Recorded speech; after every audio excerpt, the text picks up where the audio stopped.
ધરાવીણ ધાનનો નીપજે કુળવીન માળું ન હોય. ધરાવીણ ધાન ન નીપજે કુળવીન માળું ન હોય. ઓઢાઘર જેસલ જખરો નીપજે જેની માં ઓથલ પદમણી હોય. રામને નોતરું દેજો બનીને કોક એક કૌશલ્યા.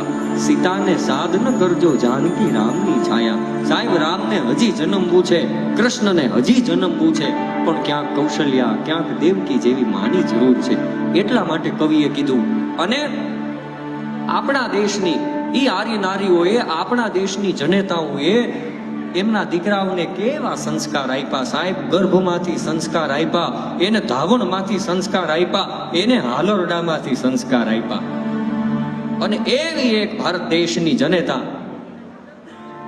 કે જેણે પોતાના દીકરાને હાલરડામાંથી સંસ્કાર આપ્યા, કે જે કાલ હવારે પોતાના ધર્મ માટે, પોતાની માં ભોમ માટે કે બેનું દીકરીઓની આબરૂ માટે પોતાના લીલા માથાના બલિદાન આપી શકે. એવી એક માં ધનકુખ જીજાબાઈની જ્યાં શિવાજી જન્મ્યો હતો, તલવાર કેરી ધાર પર હિન્દુ ધર્મ રાખ્યો હતો. પડકાર કરતી પુત્રને મરજે સમર મેદાનમાં. હે યમ દેશની એ યાદ રમણી અમર છે ઇતિહાસમાં.